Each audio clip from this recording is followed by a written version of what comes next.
Je m'appelle Michael. 30 ans de mariage. 3 décennies passées avec la femme que je pensais connaître mieux que quiconque. Une vie entière à bâtir des souvenirs, des traditions, un avenir. Et pourtant, tout s'est effondré en l'espace d'une journée. Je n'avais rien vu venir. Amanda, ma femme, avait toujours été mon roc, ma complice.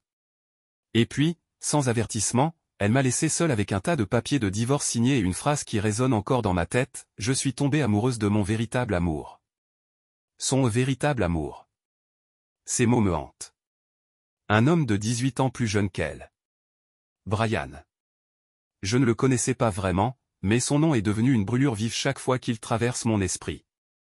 Comment a-t-elle pu tout abandonner pour quelqu'un comme lui? Tout semblait si soudain. Mais quand je regarde en arrière, je me demande si j'étais simplement aveugle. Le jour où tout s'est produit, c'était un matin comme un autre.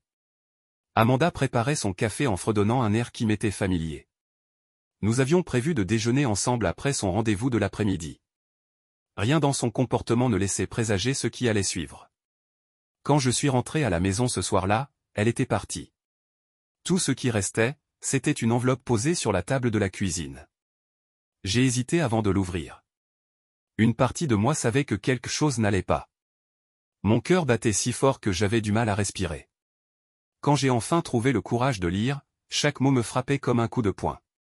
Elle disait qu'elle avait trouvé quelqu'un qui la faisait se sentir vivante, quelqu'un qui comprenait ses besoins d'une façon que je ne pourrais jamais.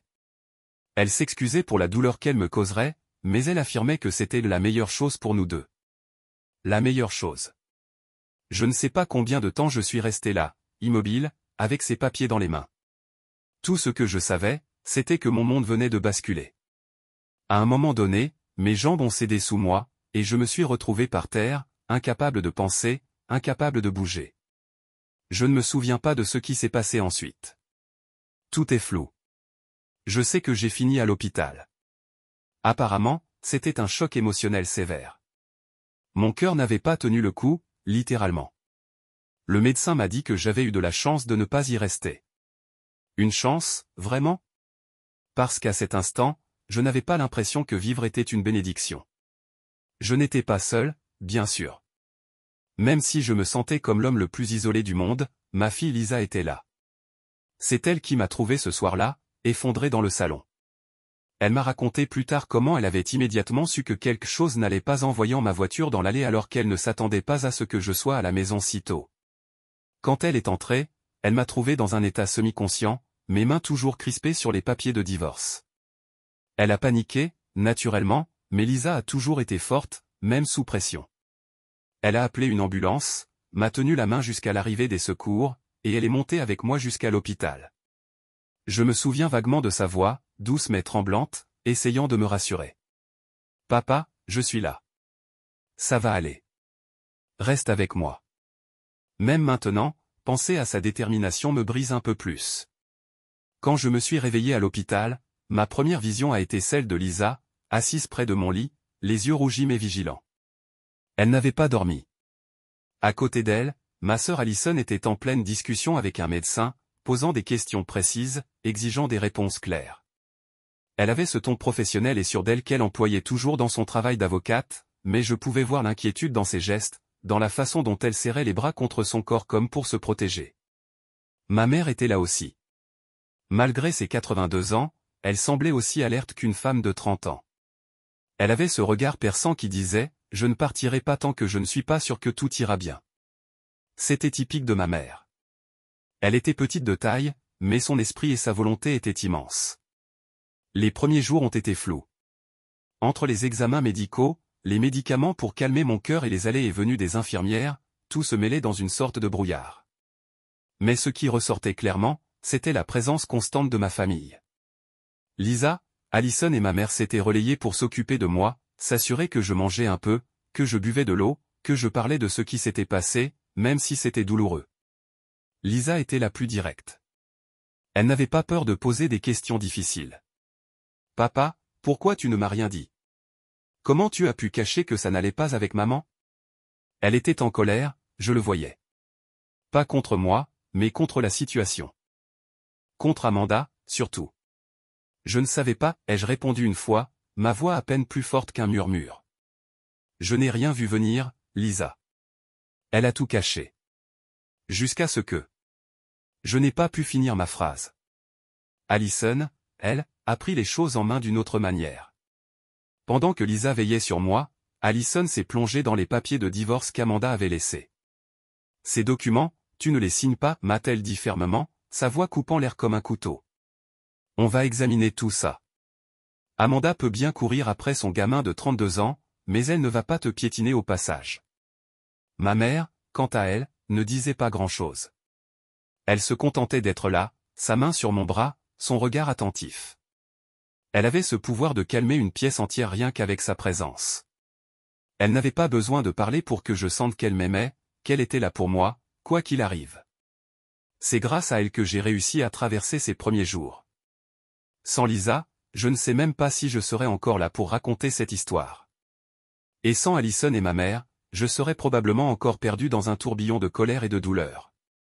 Elles m'ont porté, littéralement et figurativement, quand j'étais incapable de me tenir debout. Mais même entouré de leur amour et de leur soutien, il y avait cette blessure profonde en moi.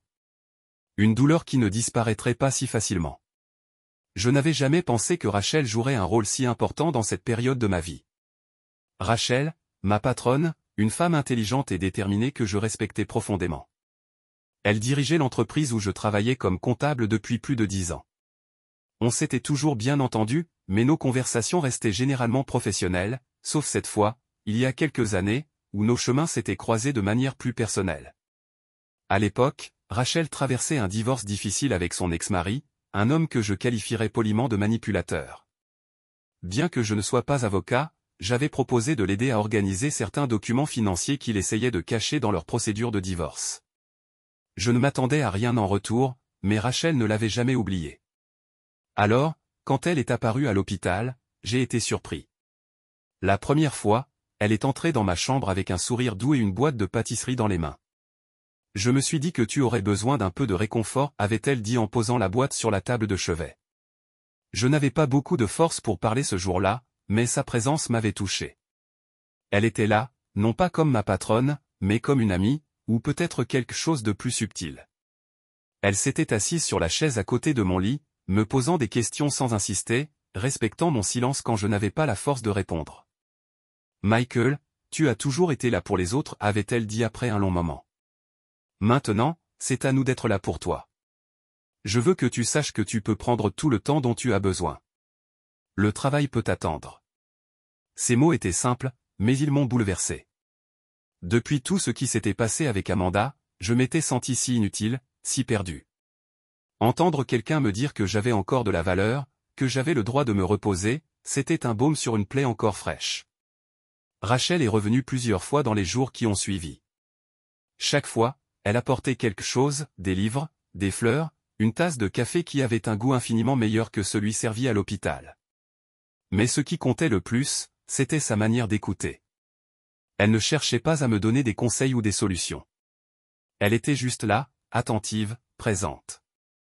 Un jour, alors qu'elle était assise près de moi, je lui ai demandé pourquoi elle prenait autant de temps pour moi. Elle a souri doucement, son regard s'adoucissant. « Parce que tu as fait la même chose pour moi » a-t-elle répondu. Quand j'étais dans le chaos total avec mon divorce, tu m'as tendu la main sans hésiter. Tu ne m'as jamais jugé, même quand j'avais l'impression que tout le monde autour de moi le faisait. Maintenant, c'est à mon tour. Ces mots ont réveillé quelque chose en moi, un sentiment que je n'avais pas ressenti depuis longtemps, l'espoir. Rachel m'a rappelé que même dans les moments les plus sombres, il y avait des gens prêts à nous tendre la main, à nous rappeler que nous ne sommes pas seuls. Peu à peu, ces visites sont devenues une sorte de rituel. Rachel arrivait avec son sourire réconfortant, et pour quelques instants, je pouvais oublier le chaos qui avait envahi ma vie. Elle me parlait de tout et de rien, de son jardin qu'elle essayait désespérément de maintenir en vie, des défis qu'elle rencontrait en dirigeant l'entreprise, des nouveaux projets qu'elle voulait lancer. Ces conversations, légères mais sincères, m'ont donné un point d'ancrage, une raison de me lever chaque jour, même si je me sentais encore brisé. Je ne savais pas où tout cela allait me mener, mais je savais une chose, sans Rachel, cette période aurait été bien plus insupportable. Je n'aurais jamais pensé qu'Amanda oserait aller aussi loin. La douleur de la trahison était déjà insupportable, mais ce qu'elle et Brian ont essayé de faire ensuite a transcendé toutes les limites de ce que j'aurais pu imaginer. Non contente de m'avoir quitté pour un homme bien plus jeune, Amanda s'est mise en tête de revendiquer la moitié de tout ce que nous avions construit ensemble. La première fois que j'en ai entendu parler, c'était par une lettre d'un avocat qu'elle avait engagé. Une lettre froide, formelle, qui stipulait que non seulement elle voulait la moitié de nos biens, mais qu'elle réclamait également une part de mon bonus de 50 000 $ reçu l'année précédente. Ce bonus était quelque chose dont j'étais fier, le fruit de plusieurs mois de travail acharné et de nuits tardives. Le simple fait qu'elle puisse penser y avoir droit, alors qu'elle m'avait laissé sans explication, me faisait bouillir de colère. Je savais qu'elle ne faisait pas tout cela seule. Brian était derrière ses demandes, j'en étais certain. Ce type, avec son sourire suffisant et ses promesses vides, s'était immiscé dans sa vie, et maintenant il essayait de mettre la main sur tout ce que j'avais. Amanda n'avait jamais été une femme avide, mais sous son influence, elle semblait prête à tout. Heureusement, Allison veillait au grain. Dès que je lui ai montré la lettre, elle a pris les choses en main avec l'efficacité d'une avocate chevronnée. Ils ne toucheront pas un centime, m'a-t-elle assuré, son ton glacial. Elle a immédiatement agi pour protéger mes finances. En moins de 24 heures, elle avait fait geler nos comptes communs. Si elle veut jouer à ce jeu, elle va découvrir que je suis meilleur à ça qu'elle, a-t-elle ajouté, un éclat de défi dans les yeux. Les jours qui ont suivi ont été tendus. Amanda et son avocat ont essayé de contester le gel des comptes, mais Allison avait tout prévu. Chaque demande qu'ils ont faite a été rejetée. Non seulement Amanda n'a pas pu toucher à mes biens, mais ses tentatives ont rapidement été jugées illégales. C'est là que les choses ont commencé à se retourner contre elle. Brian, ce véritable amour pour lequel elle avait tout abandonné, a montré son vrai visage. L'argent qu'elle pensait partager avec lui? Il l'a rapidement gaspillé. Restaurants coûteux, vêtements de luxe, voyages extravagants. Il dépensait à une vitesse qui laissait Amanda à bout de souffle. Elle m'a appelé un jour, sa voix tremblante d'une manière que je n'avais jamais entendue auparavant. Elle ne m'a pas demandé comment j'allais, bien sûr. Elle voulait savoir si je pouvais reconsidérer notre situation financière. Reconsidérer. Le culot qu'il fallait pour oser me demander ça après tout ce qu'elle avait fait. Michael, je crois que nous pourrions trouver un compromis, a-t-elle commencé, sa voix douce et presque mielleuse. Mais je pouvais entendre la panique sous-jacente. Je veux dire, après tout, nous avons partagé une vie ensemble. Nous pourrions trouver un moyen de faire en sorte que tout le monde soit satisfait. Je n'ai pas répondu immédiatement. J'ai laissé un silence inconfortable s'installer. Puis j'ai dit, calmement mais fermement, Amanda, tu as pris tes décisions. Tu as choisi de partir, et tu as choisi Brian. Maintenant, tu dois vivre avec les conséquences. Elle a essayé d'insister, mais je lui ai raccroché au nez. Ce n'était pas par vengeance ou par colère, mais parce que, pour la première fois, je sentais que je reprenais le contrôle. Ce que j'ai appris par la suite n'a fait que confirmer que j'avais eu raison. Brian a continué à vider ses comptes, ne lui laissant pratiquement rien. Elle a été obligée de vendre certains de ses bijoux, puis sa voiture, pour subvenir à leurs besoins. Mais cela ne suffisait pas à Amanda, qui avait autrefois une vie confortable et stable, se retrouvait maintenant à compter chaque centime, tout cela pour un homme qui n'en valait pas la peine. Je ne jubilais pas. Il n'y avait pas de satisfaction dans cette chute, seulement un sentiment de justice. Elle avait fait son choix, et ce choix l'avait menée là où elle était. Après le divorce, je me suis retrouvé dans un étrange mélange de soulagement et de vide. Les papiers étaient signés, les comptes réglés, et Amanda n'était plus une partie de ma vie. Pourtant, ce n'était pas le sentiment de victoire que j'avais imaginé. Les soirées étaient particulièrement difficiles. Le silence pesant de la maison me rappelait ce que j'avais perdu. Même si Lisa venait souvent me voir, il y avait des moments où je me sentais terriblement seul.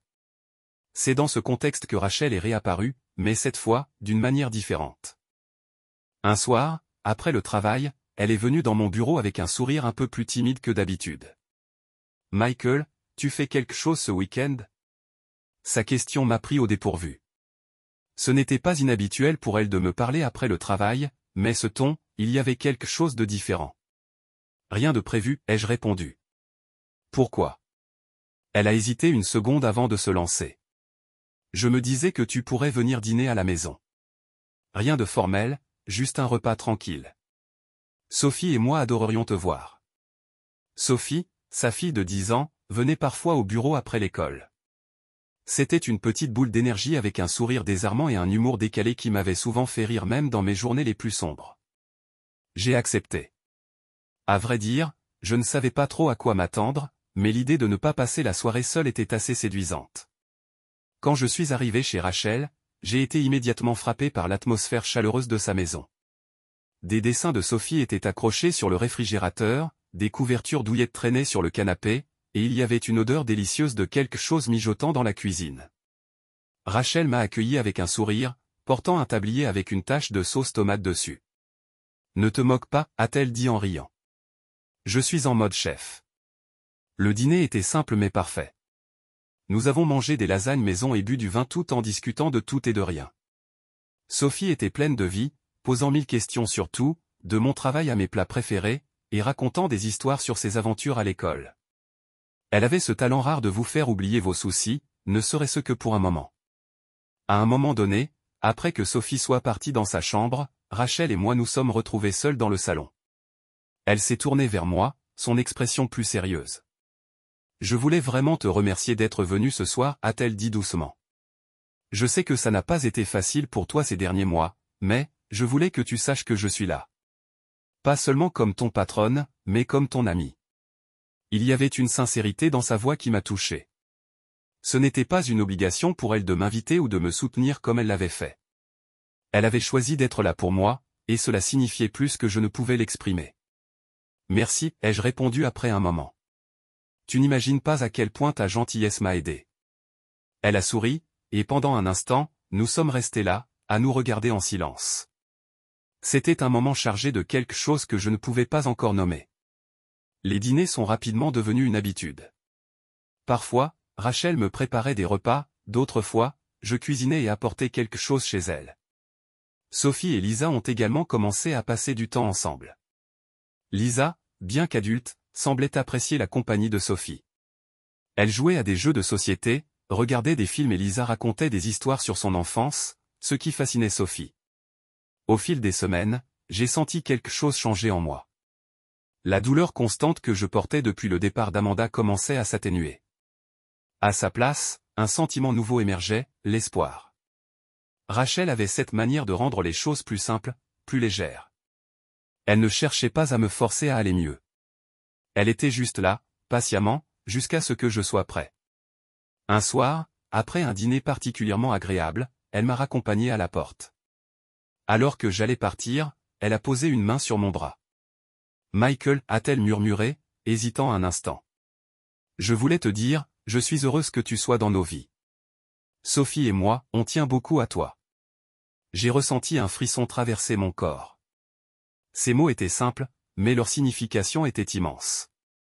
À cet instant, je me suis rendu compte que ce que je ressentais pour Rachel allait bien au-delà de la gratitude ou de l'amitié. Elle était devenue une partie essentielle de ma vie, une lumière dans un tunnel sombre. Les jours suivants, j'ai repensé à ce moment encore et encore. Finalement, j'ai pris mon courage à deux mains et je l'ai invitée à sortir, juste nous deux, sans Sophie. Elle a accepté avec un sourire qui illuminait tout son visage. Ce premier vrai rendez-vous a marqué le début de quelque chose de nouveau.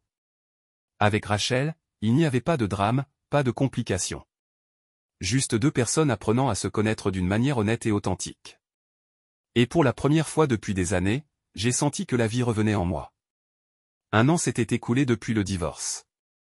Un an pour reconstruire ma vie, pièce par pièce, et pour apprendre à avancer sans le poids constant de la trahison d'Amanda. Avec Rachel et Sophie à mes côtés, je sentais enfin que j'avais tourné une page.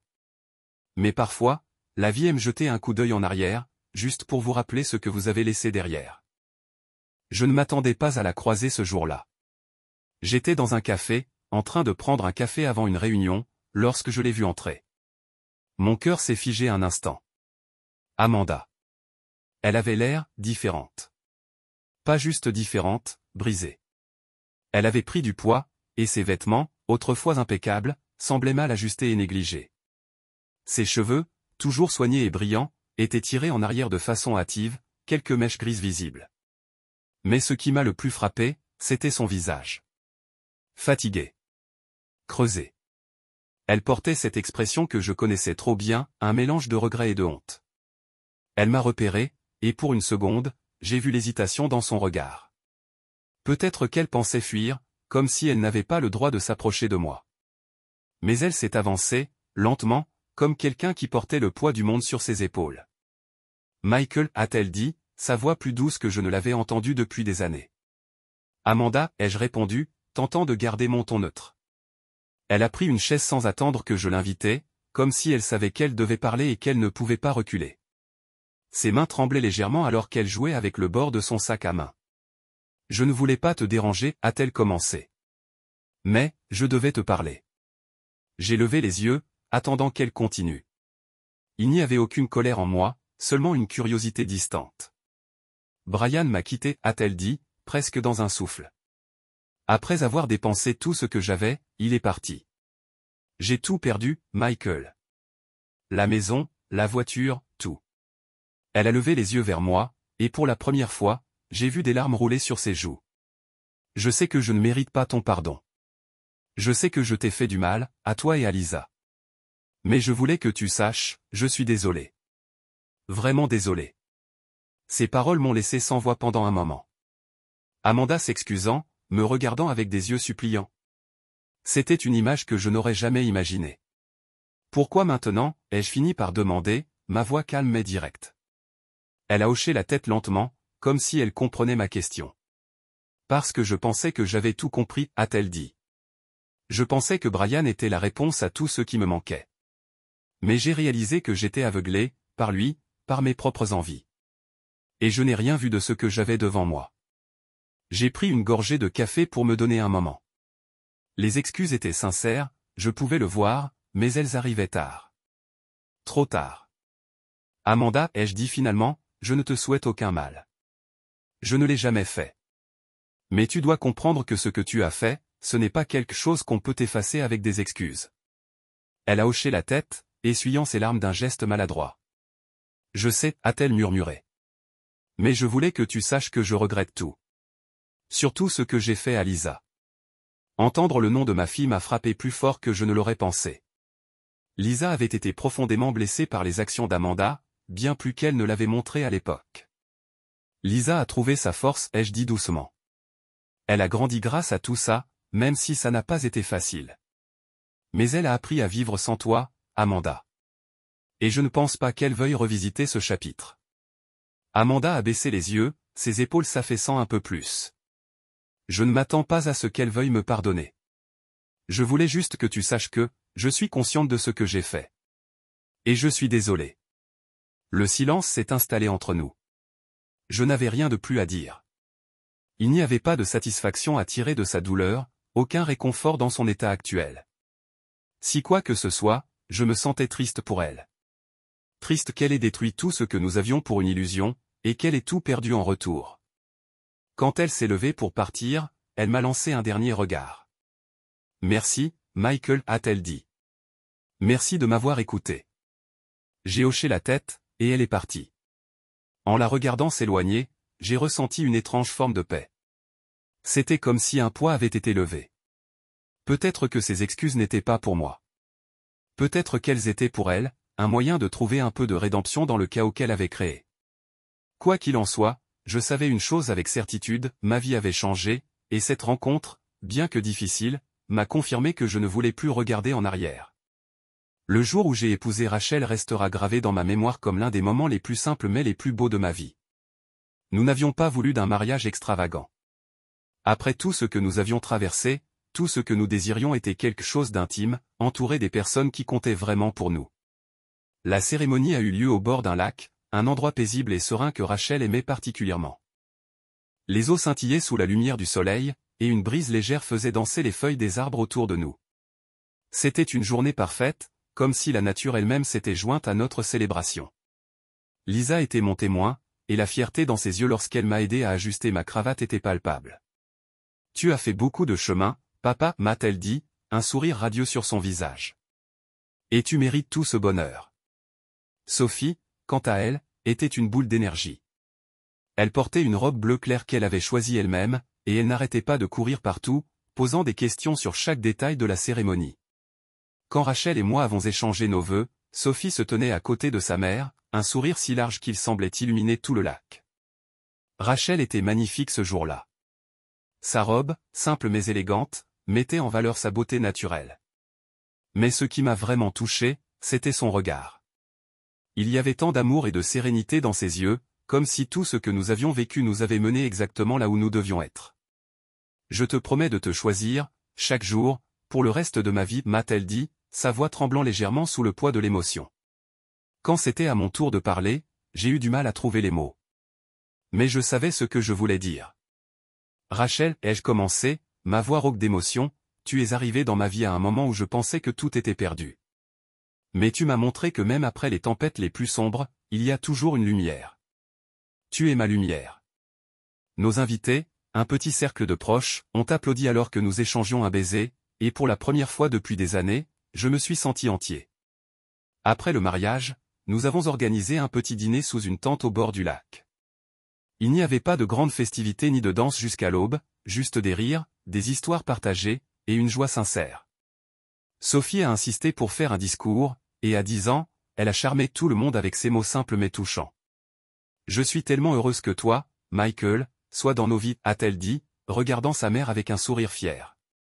Et je promets d'être la meilleure grande sœur pour Jacob ou pour n'importe quel autre bébé, un jour. Rachel et moi avons ri, pensant que c'était juste une remarque innocente. Mais un an plus tard, cette promesse de Sophie a pris tout son sens. Nous avions décidé de fonder une famille ensemble, et lorsque Rachel m'a annoncé qu'elle était enceinte, c'était comme si un nouveau chapitre s'ouvrait pour nous. La grossesse a été une aventure en soi, mais chaque moment, chaque écho, chaque coup de pied ressenti, a renforcé notre lien. Quand notre fils est né, nous l'avons appelé Jacob. Le tenir dans mes bras pour la première fois a été une expérience indescriptible. C'était comme si tout ce que j'avais vécu, la douleur, la trahison, les doutes m'avaient préparé à ce moment précis. Jacob était notre espoir, notre futur, et le symbole d'un amour qui avait surmonté tant d'épreuves. Sophie a pris son rôle de grande sœur très au sérieux. Elle passait des heures à chanter pour Jacob, à lui lire des histoires, et à veiller sur lui avec une tendresse incroyable. Quant à Lisa, elle adorait son demi-frère et passait souvent des week-ends avec nous, apportant toujours un cadeau ou une nouvelle histoire à partager. En regardant ma famille, je ne pouvais m'empêcher de réfléchir à la manière dont la vie peut changer, souvent de façon inattendue. Il y a quelques années, j'étais perdu, convaincu que mon monde s'effondrait. Aujourd'hui, j'étais entouré d'amour, plus heureux que je ne l'avais jamais été. La maison, autrefois remplie de silence, résonnait maintenant des rires de Sophie, des pleurs de Jacob, et des conversations joyeuses entre Rachel et moi. Ce n'était pas la vie que j'avais imaginée il y a des années, mais c'était la vie que je voulais, celle que je chérirais pour toujours.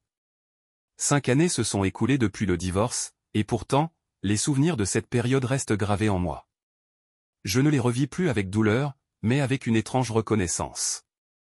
Ce que j'ai traversé m'a changé, m'a rendu plus fort, et m'a amené à une vie que je n'aurais jamais imaginée. Amanda, de son côté, a aussi évolué.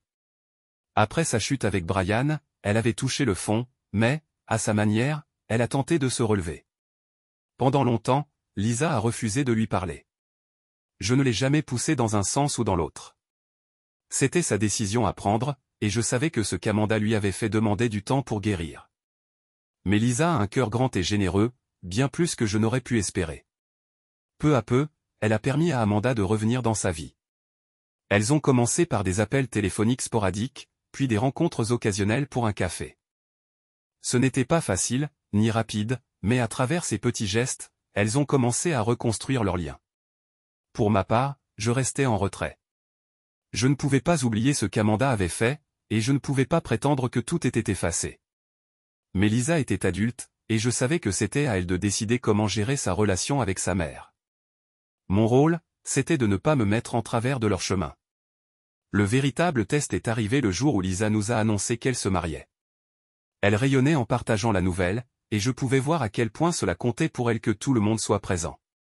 Papa, m'a-t-elle dit un soir, alors que nous discutions de la cérémonie, j'aimerais qu'Amanda soit là, et qu'elle joue le rôle de maman. J'ai pris une profonde inspiration. Ce n'était pas facile à entendre, mais ce n'était pas non plus surprenant. Lisa voulait une journée parfaite, une journée sans tension ni rancune. Et si je pouvais lui offrir ça, même au prix de mon propre inconfort, alors je le ferais. Le jour du mariage de Lisa était magnifique. Rachel et moi étions là, bien sûr, avec Sophie et Jacob, qui s'amusait à courir partout en riant. Mais Amanda était aussi là. Je ne pouvais m'empêcher de remarquer à quel point elle avait l'air nerveuse. Ce n'était pas la femme confiante que j'avais connue autrefois. Elle était plus humble, presque effacée. Pendant la cérémonie, elle a tenu son rôle de mère de la mariée avec dignité. Elle a aidé Lisa à ajuster sa robe, à verser des larmes pendant les vœux, et à danser avec elle lors de la réception. Voir Lisa sourire avec une telle joie, entourée de tout ce qu'elle aimait, m'a rappelé pourquoi j'avais accepté cette réconciliation. Ce n'était pas pour Amanda, ni pour moi. C'était pour Lisa, pour qu'elle puisse commencer son propre mariage sans le poids des erreurs de ses parents. Amanda et moi avons échangé quelques mots ce jour-là. Rien de profond, rien qui puisse effacer le passé, mais assez pour établir une sorte de paix. Merci, m'a-t-elle dit à un moment, son regard sincère. Merci de me laisser être ici pour Lisa. Je me suis contenté de hocher la tête. Il n'y avait rien d'autre à dire. Aujourd'hui, ma vie est bien différente de celle que j'avais il y a 5 ans. Rachel et moi avons construit quelque chose de solide, d'authentique. Notre maison est pleine de vie, entre les rires de Sophie, les découvertes de Jacob, et les moments paisibles que nous partageons ensemble. Je ne prends plus rien pour acquis. Chaque jour est une bénédiction, une opportunité de profiter de ce que j'ai. Rachel me soutient toujours autant qu'au début, et nous avons appris à naviguer ensemble à travers les hauts et les bas de la vie. Quant à Amanda, elle fait partie de la vie de Lisa, et je ne m'y oppose pas. Je ne dirai pas que je lui ai complètement pardonné. Il y a des cicatrices qui ne disparaîtront jamais. Mais je lui ai permis de jouer son rôle de mère, parce que je savais que c'était important pour Lisa, et parce que je voulais avancer sans rancune. La vie n'est jamais parfaite, mais elle peut être belle malgré tout. Je suis heureux maintenant. Je suis entouré d'amour, et chaque jour, je me réveille avec le sentiment que, malgré tout ce que j'ai traversé, j'ai trouvé ma place.